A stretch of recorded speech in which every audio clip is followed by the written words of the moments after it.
Metro news కి స్వాగతం. నగరంలోని వెంకటేశ్వర విజ్ఞాన మందిరంలో రామోజీరావు సంస్మరణ సభ జరిగింది. ఈ కార్యక్రమానికి పలువురు నాయకులు, విద్యావేత్తలు హాజరయ్యారు. ఆంధ్రప్రదేశ్లో ప్రజాస్వామ్య వైఫల్యాలపై నిరంతరం యుద్ధం చేసి ప్రజా విజయానికి కృషి చేసిన అక్షర యోధుడు రామోజీరావు అని నర్సరావుపేట లోక్సభ సభ్యులు లావు శ్రీకృష్ణదేవరాయలు అన్నారు. అనంతరం మాజీ మంత్రివర్యులు డాక్టర్ మండలి బుద్ధప్రసాద్ మాట్లాడుతూ రామోజీ ఈనాడు, ఈటీవీల ద్వారా తెలుగు భాష ఉద్యమానికి ఎనలేని కృషి చేశారన్నారు. తెలుగు భాష మాతృభాషగా మారుతున్న సమయంలో తెలుగు భాష వికాసానికి సర్వశక్తులు వినియోగించారన్నారు. ఈ కార్యక్రమంలో ఠాగూర్ మెమోరియల్ థియేటర్ ట్రస్ట్ కార్యదర్శి పి రామచంద్రరాజు, గుంటూరు తూర్పు ఎమ్మెల్యే మహ్మద్ నసీర్, గుంటూరు పశ్చిమ MLA Galla Madhavi, retired IAS అధికారి డాక్టర్ పి కృష్ణయ్య, బీజేపీ రాష్ట్ర media incharge Pathuri Nagabhushanam, CPM రాష్ట్ర కార్యదర్శి సభ్యులు వై వెంకటేశ్వరరావు, మాజీ మంత్రివర్యులు డొక్క మాణిక్య వరప్రసాద్, సిపిఐ రాష్ట్ర సహాయ కార్యదర్శి ముప్పాల నాగేశ్వరరావు, హైకోర్టు న్యాయవాది పి రవితేజ తదితరులు పాల్గొని మాట్లాడారు. ఆయన చాలా సంస్థలు స్థాపించడం జరిగింది. చిన్న కుటుంబం నుంచి వచ్చారు. మొదటి జనరేషన్ ఆంటర్ప్రెన్యూర్. అన్ని కష్టాలు, ఇబ్బందులు పడుతూనే అక్కడ దాకా వచ్చారు. వచ్చిన తర్వాత ఏ సంస్థ స్థాపించినా, మార్గదర్శి స్థాపించినా, ఈనాడు స్థాపించినా, ఈటీవీ స్థాపించినా, ఏది స్థాపించినా ఒకటి మనందరికీ కనిపించేది ఏమిటంటే మన పని ఏం చేసుకుంటా ముందుకు వెళ్తామని చెప్పి ఆలోచిస్తూ ముందుకు వెళ్తాం. అది కాకుండా రామోజీ గారు స్థాపించిన ప్రతి సంస్థ కూడా సమాజానికి రేపేమి అవసరం అనేది ఆలోచించి ఈరోజు స్థాపించి ఆయన ముందుకు వెళ్ళలేదు. ఒక సామాన్యుడు అసామాన్యుడిగా ఏ విధంగా ఎదగవచ్చో రామోజీరావు గారి జీవితం మనందరికి కూడా చూపిందన్న విషయం మనందరూ కూడా గుర్తుంచుకోవాల్సిన అవసరం ఎంతైనా ఉంది. ఒక అతి సామాన్య రైతు కుటుంబంలో జన్మించి పద్మ విభూషణులుగా దేశంలో అత్యున్నతమైన ద్వితీయ పురస్కారాన్ని పొందే స్థాయికి ఎదిగారంటే ఆయన యొక్క కృషి కానివ్వండి, ఆయన యొక్క పట్టుదల కానివ్వండి, ఆయన యొక్క ఆలోచన సరళి కానివ్వండి, అందరం కూడా అర్థం చేసుకోవాల్సిన అవసరం. మనందరం కూడా చూస్తూ ఉన్నాం. కేవలం టీవీలే కాదు, వ్యాపారంలో కూడా ప్రజలకు పనికొచ్చేటువంటి కార్యక్రమాలు. ముఖ్యంగా ఇందాకే చెప్పారు, ఆంధ్రప్రదేశ్లో ఉన్నటువంటి రుచులను దేశ విదేశాలకు పరిచయం చేసినటువంటి వ్యక్తి. మనందరి ఆత్మగౌరవాన్ని అన్న నందమూరి తారక రామారావు గారు కాపాడితే మన సంస్కృతిని దేశ విదేశాలకు తీసుకెళ్ళినటువంటి ఘనత ఈ రామోజీరావు గారు అనే విషయాన్ని మనందరం కూడా గుర్తుపెట్టుకోవాల్సినటువంటి అవసరం ఉంది. అటువంటి వ్యక్తుల స్ఫూర్తితో రాబోయేటువంటి రోజుల్లో రాజకీయాల్లో ఉన్నా, లేకపోతే ఉద్యోగాల్లో ఉన్నా, లేకపోతే సొసైటీలో ఏ స్థాయిలో ఉన్నా కూడా ప్రతి ఒక్కరిని కూడా ఇన్ఫ్లుయెన్స్ చేసేటువంటి పరిస్థితులు మనందరం కూడా అలవర్చుకోవాల్సినటువంటి. కృషి ఉంటే మనుషులు ఋషులు అవుతారు అనే ఒక మాటకి నిర్వచనం రామోజీరావు గారి జీవితం. ఆయన జీవితం ఎందరికో స్ఫూర్తిదాయకం. ఎందరో ఆయన యొక్క ఈ నిబద్ధతని పాటించవచ్చు, దాన్ని స్ఫూర్తిగా తీసుకోవచ్చు. క్వాలిటీకి నిదర్శనం మన ప్రియా ఫుడ్స్. అలాగా ప్రతి ఏ అంశం తీసుకున్నా ప్రతి దాంట్లో ఆయన చెరగని ముద్రను వేసుకుంటూ ఈరోజు ఎందరికో ఒక ఆశా కిరణంగా నిలిచారు. ఆయన మన మధ్య లేకపోవడం నిజంగా బాధాకరం. ఇలాంటి ఒక అద్భుతమైన అవకాశం ఆయన్ని గుర్తు చేసుకుంటూ, స్మరించుకుంటూ, విభజనతో నష్టపోయిన నవ్యాంధ్రకు స్పెషల్ స్టేటస్ తో పాటు ఇతర హామీలను ఇప్పటికైనా అమలు చేసుకునేలా కేంద్రంపై సీఎం చంద్రబాబు ఒత్తిడి తీసుకురావాలని కాంగ్రెస్ పార్టీ సీనియర్ నాయకులు తులసిరెడ్డి అన్నారు. గుంటూరులోని డీసీసీ కార్యాలయంలో తులసిరెడ్డి మీడియాతో మాట్లాడారు. ఆంధ్రప్రదేశ్కి స్పెషల్ స్టేటస్ సంజీవిని లాంటిదని, 10 ఏళ్లు గడుస్తున్నా సాధించుకోలేకపోవడం దురదృష్టకరమని వ్యాఖ్యానించారు. అలాగే రాయలసీమ, ఉత్తరాంధ్రుల అభివృద్ది కోసం కేంద్రం నుండి ప్రత్యేక ప్యాకేజీని తీసుకోవాల్సిన అవసరం ఉందని చెప్పారు. కేంద్రం ఎన్డీఏ ప్రభుత్వంలో టీడీపీ కీలకంగా ఉందని, ఇప్పుడైనా సీఎం చంద్రబాబు ప్రధాని మోడీపై ఒత్తిడి తెచ్చి రాష్ట్ర శ్రేయస్సు కోసం ఆలోచన చేయాలని సూచించారు. అలాగే రాష్ట్రంలో అధికారంలోకి వచ్చిన కూటమి ప్రభుత్వం ఇచ్చిన హామీలను నిర్దిష్ట కాల పరిమితులు పద్ధతిలో అమలు చేయాలని డిమాండ్ చేశారు. జూలై 8న దివంగత నేత వైఎస్సార్ జయంతిని మంగళగిరిలోని సీకే ఫంక్షన్ హాల్లో కాంగ్రెస్ పార్టీ నిర్వహిస్తుందని కాంగ్రెస్ పార్టీ సీనియర్ నాయకులు ఈ సభకు హాజరు కానున్నట్లు తులసిరెడ్డి వెల్లడించారు. మంగళగిరి వద్ద సీకే కన్వెన్షన్ సెంటర్లో 4 గంటలకు రాజశేఖర రెడ్డి గారి జయంతి సభ ఉంటుంది. ఈ వైఎస్ఆర్ జయంతి కార్యక్రమాన్ని జయప్రదం, ఫలప్రదం, శుభప్రదం చేయవలసిందిగా కాంగ్రెస్ శ్రేణులన్నిటికీ కాంగ్రెస్ పార్టీ విజ్ఞప్తి చేస్తా ఉంది. దురదృష్టవశాత్తు 10 సంవత్సరాలు అయినప్పటికీ ప్రత్యేక హోదా వచ్చేసి కేంద్ర ప్రభుత్వం దానికి పంగనామాలు పెట్టింది. 2014-19 మధ్య తెలుగుదేశం ప్రభుత్వం సాధించలేకపోయింది. 2019-24 మధ్య జగన్ ప్రభుత్వం సాధించలేకపోయింది. కనీసం ఈసారైనా కేంద్రంలో మైనారిటీ గవర్నమెంట్ ఉంది, టీడీపీ మీద ఆధారపడి మనుగడ సాగించాల్సిన పరిస్థితిలో ఉంది. కాబట్టి ఇప్పుడైనా సరే ఇవన్నీ సాధించకుండా పోతే రాష్ట్ర ప్రజానీకం తెలుగుదేశం పార్టీని కానీ, బీజేపీని కానీ, జనసేన కానీ ఈ కూటమిని వచ్చేసి క్షమించరని చెప్పేసి ఓసారి ఆ 3 పార్టీలకు కాంగ్రెస్ పార్టీ హెచ్చరిస్తూ ఉంది. అన్ని వర్గాల ప్రజలకు సమన్యాయం చేసేలా రాష్ట్ర ప్రభుత్వం పనిచేస్తుందని ఎమ్మెల్యే నసీర్ అహ్మద్ అన్నారు. నాస్ సెంటర్లో నూతనంగా ఏర్పాటు చేసిన స్వాతంత్ర సమరయోధులు వెన్నెలకంటి రాఘవయ్య విగ్రహాన్ని ఎమ్మెల్యే నసీర్ అహ్మద్ ఆవిష్కరించారు. యానాదుల అభివృద్ది కోసం వెన్నెలకంటి రాఘవయ్య నిరంతరం కృషి చేశారన్నారు. సిటీ యాక్ట్ రద్దుకు చర్యలు తీసుకోవడమే కాకుండా నిమ్న జాతుల మనుగడ కోసం పోరాటం చేశారన్నారు. భవిష్యత్తులో ఆయన ఆశయాలను ముందుకు తీసుకెళ్లేలా కృషి చేస్తామన్నారు. కార్యక్రమంలో కార్పొరేటర్ పోతురాజు సమత తదితరులు పాల్గొన్నారు. ఒక స్ఫూర్తితో రాబోయేటువంటి రోజులు మేము కూడా ప్రత్యేకమైనటువంటి శ్రద్ధ యానాదుల కుటుంబీకులందరికీ కూడా అందించేటువంటి కార్యక్రమం చేస్తాం. తప్పకుండా తెలుగుదేశం పార్టీ దళితులు, ఆదివాసీలు అలాగే అన్ని వర్గాల ప్రజలకు సమన్వయం చేసేటువంటి క్రమంలో ముందుకు సాగేటువంటి పరిస్థితులు ఉన్నాయి. కాబట్టి వారందరికీ రావాల్సినటువంటి హక్కుల్ని తప్పకుండా ఇప్పించేటువంటి క్రమంలో ముందుకు సాగుతామని చెప్పి తెలియజేస్తూ ఈ కార్యక్రమాన్ని పూనుకున్నటువంటి ప్రతి ఒక్కరికి కూడా పేరు పేరున హృదయపూర్వకమైనటువంటి ధన్యవాదాలు. నెల్లూరు జిల్లాలో పుట్టినటువంటి బ్రాహ్మణ కులంలో పుట్టినటువంటి వెన్నెలకంటి రాఘవయ్య గారు ఆ రోజుల్లో స్వాతంత్ర సమర యోధుల్లో గాంధీ గారితో పాటు ఆ ఉద్యమాల్లో పాల్గొనడం జరిగింది. యానాదుల కోసం వారి యొక్క సమస్యల గురించి కానివ్వండి, ఆ రోజుల్లో సిటీ యాక్ట్ ఉండేది, ఆ యాక్ట్ని రద్దు చేసే విషయంలో కానివ్వండి ఆయన ఎంతో చర్యలు తీసుకోవడం జరిగింది. కాబట్టి ప్రతి ఒక్కరు కూడా ఆ రోజు నుంచి ఈ రోజు వరకు కూడా ఆయన 81 నవంబర్ 24న ఆయన చనిపోవడం జరిగింది. కానీ ఆయన్ని ప్రతి ఒక్కరు కూడా మనం చిరస్మరణీయంగా గుర్తుపెట్టుకుంటున్నాం.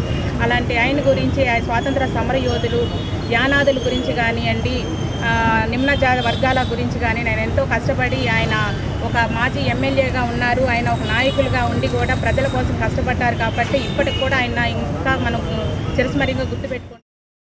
మా జాతులన్నిటికి కూడా ఆదర్శమూర్తి అయిన వెన్నెలకంటి రాఘవయ్య గారిని మేము ఈ రోజున నాజీ సెంటర్లో మేము ప్రతిష్టాప మా ఎమ్మెల్యే గారు, కార్పొరేటర్ గారి చేత, మా పెద్దలందరి చేత ఈ ఒక కార్యక్రమాన్ని జయప్రదంగా చేసినందుకు మాకు ఎంతో శుభదినంగా ఉన్నది. ఈ శుభదినంలో మేము అందరం చాలా ఆనందపడుతున్నాము.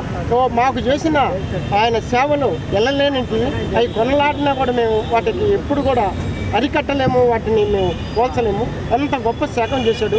ఈ రోజున ఉద్యోగం కానీ మాకు ఒక ఇల్లు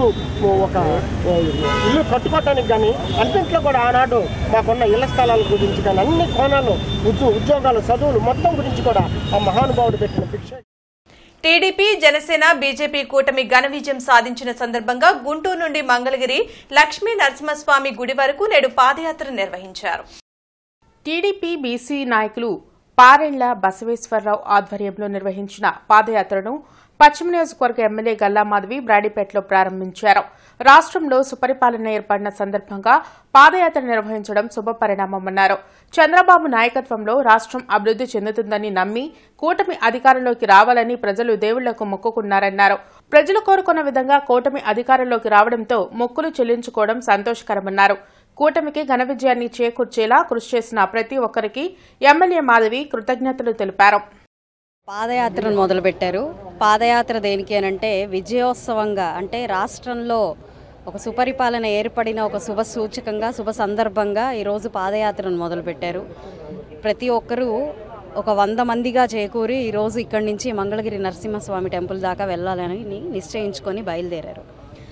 జనరల్గా మనము ఒక మొక్కు మొక్కితే స్వలాభం కోసం సొంతంగా వారి యొక్క కోరికలు నెరవేరడం కోసం జనరల్గా మొక్కుతూ ఉంటాము. అవి నెరవేరగానే మొక్కు తీర్చుకునే ప్రక్రియని ప్రారంభిస్తూ ఉంటాం. అయితే ఈరోజు యావత్ రాష్ట్రం కూడా మీరు ఎటు చూసినా కార్యకర్తలో లేకపోతే ఒక క్యాడరో నాయకులో కాకుండా సామాన్య ప్రజలు కూడా ఎన్నో మొక్కులు మొక్కిన పరిస్థితి. రాష్ట్రం అభివృద్ధి చెందాలి, ప్రజలందరూ బాగుండాలి, మంచి నాయకుడు రావాలి అని చెప్పి వారి ఆకాంక్ష, వారి మొక్కులకి ప్రతిఫలంగా ఈరోజు రాష్ట్రంలో చంద్రబాబు నాయుడు గారు, పవన్ కళ్యాణ్ గారు, మోడీ గారి కూటమి ఏర్పడి ఒక అద్భుతమైన ఘన విజయాన్ని గత వైసీపీ ప్రభుత్వంలో జరిగిన అవకతవకలపై విచారణ చేసి బాధ్యులపై కఠిన చర్యలు తీసుకోవాలని టీడీపీ సీనియర్ నాయకులు బుద్దా వెంకన్న డిమాండ్ చేశారు. ఈ రోజు నుంచి జగన్మోహన్ రెడ్డి ప్రభుత్వంలో చేసినటువంటి ప్రజా ధనం ఏదైతే ఉందో అది దుర్వినియోగం, ప్రజాధనం దుర్వినియోగం. ఇవాళ బాండ్లు కూడా ఏదో ప్రభుత్వం పుట్టించి ఇచ్చేసింది అనుకోకూడదు. ఇన్ని వేల కోట్ల రూపాయలు బాండ్లు అంటే ప్రభుత్వానికి రావాల్సినటువంటి ఆదాయాన్ని గండి కొట్టి వాళ్ళ సొంత ఖజానాలో నింపుకోవడానికి చేసినటువంటి మాస్టర్ ప్లాన్ ఇది. కాబట్టి దీని మీద నేను 2 రోజుల్లో దీని మీద కరెక్ట్గా లైన్ తీసుకొని సిఐడికి కంప్లైంట్ ఇవ్వదలుచుకున్నాను. ఆ సిఐడికి కంప్లైంట్ ఇచ్చే దాంట్లో A1 జగన్మోహన్ రెడ్డి, అలాగే A2, A3, A4 ఎవరెవరి దగ్గర అయితే ఉందో వాళ్ళ పేర్లతో పాటు అక్కడ పనిచేసినటువంటి కమిషన్లను కూడా. భారీ మెజార్టీతో గెలిచిన టీడీపీ, జనసేన కూటమి పార్టీలు విభజన హామీలు, ప్రత్యేక హోదా అంశాలపై కేంద్రంతో మాట్లాడి సాధించాలని సిపిఐ జిల్లా కార్యదర్శి జంగాల అజయ్ కుమార్ తెలిపారు. హామీల అమలు సాధనకు చొరవ చూపి రాష్ట్రానికి న్యాయం చేయాలని ఆయన సూచించారు.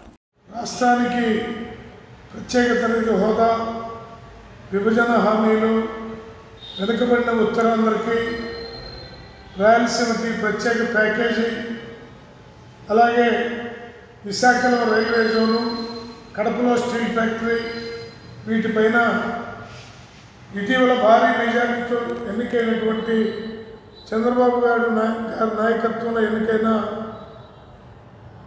నాయకత్వంపై నరేంద్ర మోడీతోటి మాట్లాడి చేయాలి. అలాగే అమరావతి రాజధాని పనులు మరింత వేగవంతం చేసి ఏపీకి రాజధాని అమరావతి అనేటటువంటి దాన్ని ఒక్కసారి చెప్పి ఆ పద్ధతుల్లో అమరావతిలో పనులు చాలా వేగవంతంగా పూర్తి చేయాలని సిపిఐగా విజ్ఞప్తి చేస్తా ఉన్నాం. అందమైన చేతిరాత పిల్లల బంగారు భవిష్యత్తుకు బాటలు వేస్తుందని చేతిరాత నిపుణులు, జాతీయ ఉత్తమ ఉపాధ్యాయ అవార్డు గ్రహీత రామ్మోహన్ రావు అన్నారు. గుంటూరు నగరంలోని స్తంభాల గరువు నగరపాలక ఉన్నత పాఠశాలలో ఒకరోజు చేతిరాత శిక్షణ కార్యక్రమాన్ని ఏర్పాటు చేశారు.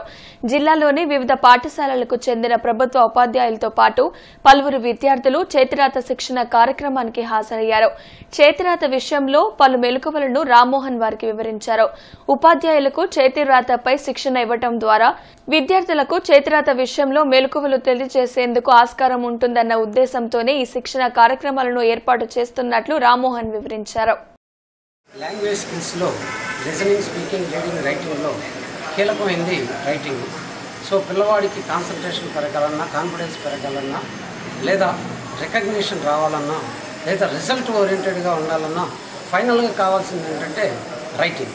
సో ఈ రైటింగ్ పరంగా గవర్నమెంట్ పాఠశాలలో పిల్లలకి అంత బాగా ఉండదు. కారణం ఏంటి అని అంటే అక్కడ ఉన్నటువంటి ఉపాధ్యాయులు కూడా గతంలో వాళ్ళు నేర్చుకుని ఉండలేదు కాబట్టి కొద్దిగా బాగా నేర్పేటువంటి టీచర్స్ కాపీ రైటింగ్ రాపిస్తారు. కానీ ఆ లెటర్ ఫార్మేషన్ తెలియదు కాబట్టి ఇప్పుడు మేమేం చేస్తున్నామంటే ఈ లెటర్ ఫార్మేషన్ చెప్పి సో టీచర్స్కి ట్రైనింగ్ ఇచ్చి ఒక 10 నోట్బుక్లు ఇచ్చి వాళ్ళని స్కూల్కి పంపించి ఒక 10 మంది పిల్లల్ని అడాప్ట్ చేసుకొని వాళ్ళ ద్వారా ఈ కార్యక్రమం చేస్తే వాట్సాప్ క్రియేట్ చేసి ఆ గ్రూప్లో రోజు ఈ వర్క్ చేయాలని మేము వాళ్ళకి సజెషన్ చేస్తుంటాం. వాళ్ళు ఆ విధంగా వర్క్ చేస్తున్నారు. ఈ రకంగా ఇప్పటికీ 38,000 పైబడి పిల్లలకి 3,600 మంది టీచర్స్కి ఈ ట్రైనింగ్. నందివెలుగు గ్రామంలోని శ్రీ కనకదుర్గ అమ్మవారి ఆవరణలోని బొడ్డు వెంకట సుబ్బయ్య కళ్యాణ మండపంలో ఎంపీటీసీ తిన్నలూరి విజయలక్ష్మి మరియు ఆంధ్రప్రైమ్ హాస్పిటల్ సంయుక్త ఆధ్వర్యంలో ఉచిత మెగా వైద్య శిబిరం నిర్వహించారు. ఆంధ్రప్రైమ్ హాస్పిటల్ వైద్యులు డాక్టర్ అచ్చంశెట్టి అన్వేష్ కుమార్, డాక్టర్ తేజస్విని మరియు సిబ్బంది కలిసి 350 మందికి ఉచితంగా వైద్య పరీక్షలు చేసి మందులు పంపిణీ చేశారు.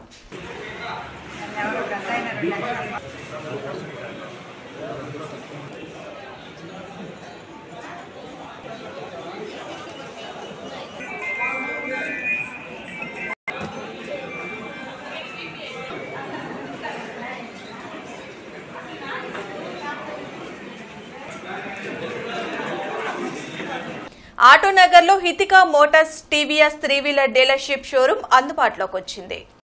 టీవీఎస్ 3-వీలర్ సేల్స్ సర్వీస్ ఇక్కడ లభించనున్నాయి. ఈ షోరూం ని TVS three wheeler network development head Madhusudan Rao ప్రారంభించారు. టీవీఎస్ కంపెనీ అందించే వాహనాలు కస్టమర్ల మన్ననలు పొందుతున్నాయని అతిథులు తెలిపారు.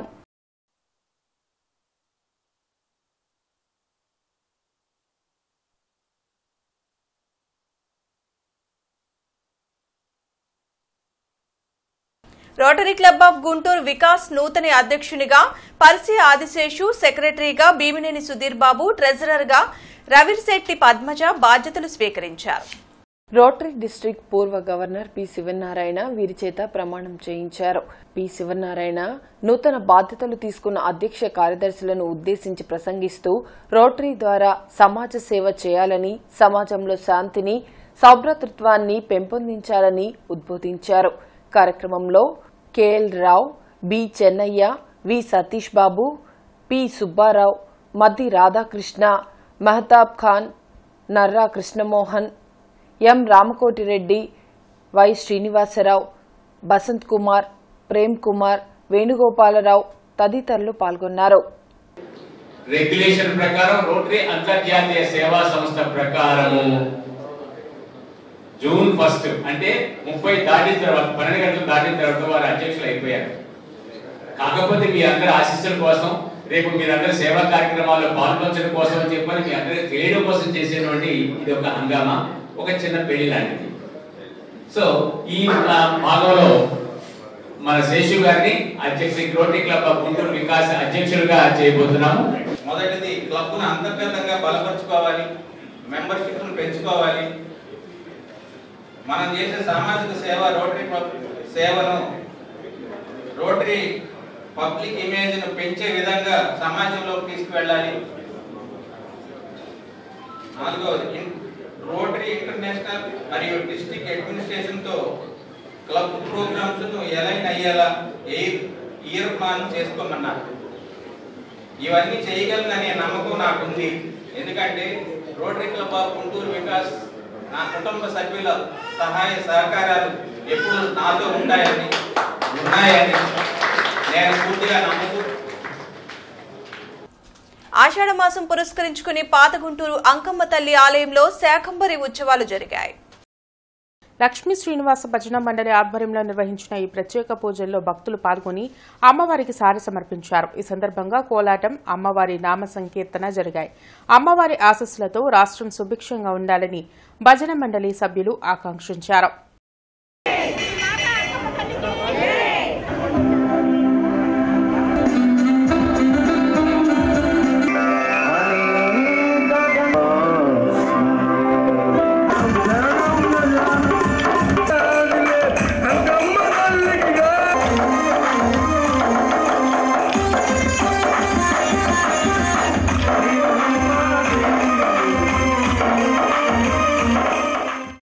ద్వితీయ సంవత్సరం శాకంబరి అమ్మవారి ఉత్సవాలు చేస్తున్నాము. మన పాత గుంటూరు అంకమ్మ తల్లి అమ్మవారికి పసుపు కుంకుమ సారె ఊరేగింపు మరియు శాకంబరి ఉత్సవములు చేస్తున్నాము. ఆహారానికి లేని సమయంలో ఎన్నో శాఖలను తీసుకొని వచ్చిన అమ్మవారికి ఆషాఢ మాసంలో శాకంబరి అలంకారం చేయటం చాలా విశిష్టత. అందుకని ఇది ద్వితీయ సంవత్సరంగా చేస్తున్నాం. గ్రామ దేవత ఎన్నో సంవత్సరాలుగా అందరికీ కోరిన కోరికలు తీర్చే బంగారు తల్లి శ్రీ కోర్లపాటి అంకమ్మ తల్లి. అలాగే ఈరోజు ఆషాఢ మాసం సందర్భముగా మన లక్ష్మీ శ్రీనివాస భజనా మండలి తరపున పాత గుంటూరులో భక్త బృందం వారిచే కోలాట బృందం అమ్మవారికి సారె కార్యక్రమం ఏర్పాటు చేశారు. ఈ యొక్క సారె కార్యక్రమానికి ఊరేగింపుగా అందరూ కూడా ప్రతి ఒక్కళ్ళు కూడా అమ్మవారి సారె కార్యక్రమంలో పాల్గొని నామ సంకీర్తన కార్యక్రమం కోలాట బృందం కూడా ఉంది. అందరూ కూడా ఆ అంకమ్మ తల్లి ఆశీస్సులు తీసుకొని ప్రతి ఒక్కరు కూడా పిల్ల పాపలతో పాడి పంటలతో అందరూ చల్లగా ఉండాలని కోరుకుంటున్నారు. గుంటూరు పెన్షనర్స్ అసోసియేషన్ హాల్లో నేస్తం మొదటి వార్షికోత్సవ ఉత్సవానికి డాక్టర్ అద్దంకి శ్రీధర్ బాబు ముఖ్య అతిథిగా హాజరై నేస్తం సభ్యుల్ని ప్రశంసించారు. నేస్తం స్వచ్ఛంద సేవా సంస్థ చేపడుతున్న సేవా కార్యక్రమాలు అభినందనీయమని డాక్టర్ అద్దంకి శ్రీధర్ బాబు కొనియాడారు. ఎక్కువ మంది శ్రేయోభిలాషులు ఎవరికి ఉంటారో వారే అసలైన ధనవంతులని తెలిపారు. సమాజం బాగుంటేనే మనం బాగుంటామని హితవు పలికారు. ఈ కార్యక్రమంలో కౌండిన్య ఎడ్యుకేషనల్ ట్రస్ట్ వ్యవస్థాపకులు doctor EV Narayana, doctor Jonnalagadda Yasmin, Nestham సహా వ్యవస్థాపకులు T Dhanunjaya Reddy, Tripura Sundarrao, K Ramana, K Satyanarayana తదితరులు పాల్గొన్నారు. తాడికొండ నియోజకవర్గ ఎమ్మెల్యే తెనాలి శ్రావణ్ కుమార్ ని జనసేన పార్టీ జిల్లా అధ్యక్షులు గాదే వెంకటేశ్వరరావు మరియు నియోజకవర్గ నాయకులు కార్యకర్తలు మర్యాదపూర్వకంగా కలిశారు. ఈ వార్తలు ఇంతటితో సమాప్తం. నమస్కారం.